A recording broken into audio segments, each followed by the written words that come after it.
आप में से हर एक ने इस पौधे को अपने जीवन में कभी न कभी जरूर देखा होगा।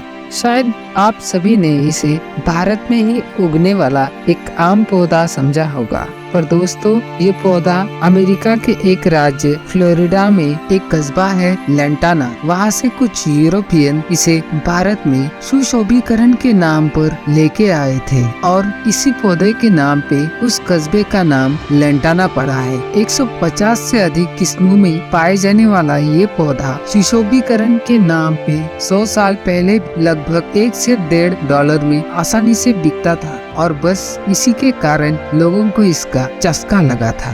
देखते देखते ये पौधा कश्मीर से लेके कन्याकुमारी तक पूरे देश में फैल गया। दुनिया के 60 से अधिक देशों में अब ये पौधा एक समस्या बनता जा रहा है। दरअसल ठंडी जलवायु में इससे कुछ खास फर्क नहीं पड़ता। गर्मी के समय यह फलता फूलता है और ठंड आने पर यह खत्म हो जाता है। वहाँ पर इससे कुछ खास फर्क नहीं पड़ता। वहाँ ये रंगी बेरंगी झाड़ी दिखने में अच्छी लगती है, पर गर्म जलवायु वाले देशों में यह लगभग साल भर फलता फूलता है, लगभग सारी जगह उगता है। इसे कोई फर्क नहीं पड़ता कि ये जंगल में है या किसी कचरे में। गांव से लेके शहरों तक भारत की हर जगह आपको यह मिल जाएगा। ये एक मैन मेड पर्यावरण का नाश है। तितलियां इसकी रंगी बिरंगी फूलों की तरफ आसानी से खींची जाती है और इसके वजह से इसका परागण बहुत आसानी से हो जाता है, जिससे इस पर बहुत सारे छोटे छोटे फल उगते हैं। शुरुआत में ये हरे रंग के होते हैं, पर जब पकते हैं तब काले बनते हैं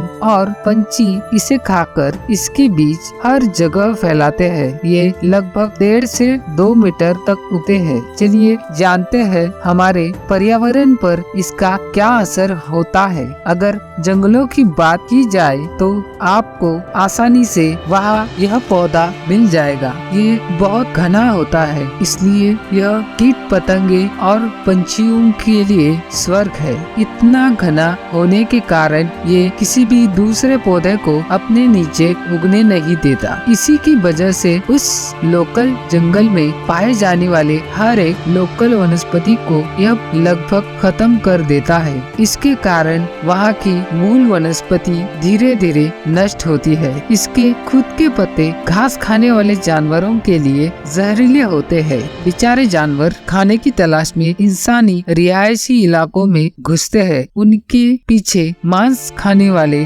जानवर इंसानी रिहायशी इलाकों में चले आते हैं। इसी के कारण इंसान और जानवरों के बीच झड़पें अब आम सी हो गई है। अब बात करते हैं गांव के इलाकों की। गांव में भी पालतू मवेशी इसके पत्ते खाकर मर सकते हैं। इसकी बढ़ती तादाद मवेशियों के लिए भी गांव में खाने की समस्या पैदा कर रही। अगर मवेशी गलती से इसे खाते हैं तो इसका जहर उन्हें मार सकता है या फिर बीमार भी कर सकता है। जंगलों से आने वाले शिकारी जानवर अब मवेशियों के लिए एक खतरा बनते जा रहे हैं। इसी से लोगों को आर्थिक नुकसान पहुंच सकता है। बच्चे अगर इसके बीज खाते हैं तो ये उनके लिए जहरीला साबित हो सकता है। अगर इंसान इस पौधे के संपर्क में आते हैं तो इससे कई दिनों तक शरीर में खुजली हो सकती है। अगर जमीन पे होने वाले इसके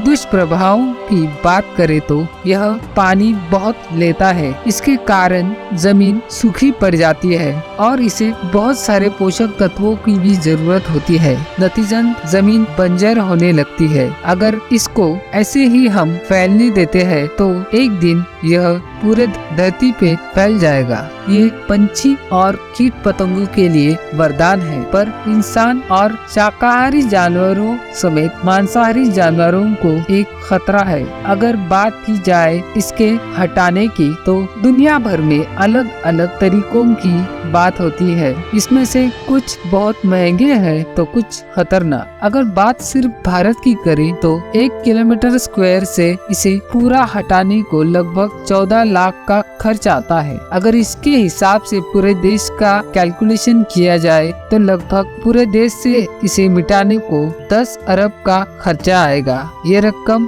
भारत के पर्यावरण, वन और जलवायु मंत्रालय के कुल बजट से 25 गुना है। 2020 में उत्तराखंड में फॉरेन रिसर्च रेंज ने लैंटाना क्यूमारा को हटाने में उल्लेखनीय काम किया। 1 हेक्टेयर से लैंटाना को हटाने का खर्च लगभग 7 से 8 लाख रुपए आया। उन्होंने पहले तो इसे पूरी तरह से हटाया और जमीन का समतलीकरण किया, जिसे 20 डिग्री की ढलान दी। लगभग 10,000 पौधे वहां पर 1 मीटर की दूरी पर लगाए और लगभग 2 साल जमीन को पराली से ढका। साथ साथ जीवामृत का भी इस्तेमाल किया, जिसमें गोबर और गोमूत्र का मिक्सचर होता है। साथ साथ जो भी लैंटाना वहाँ पे दोबारा उगाई, उन्होंने उसे पूरी तरह से फिर से हटाया। लैंटाना का नई नई जगह पहुँचना पर्यावरण में होने वाले इंसानी हस्तक्षेप का नतीजा है, जो आगे चल के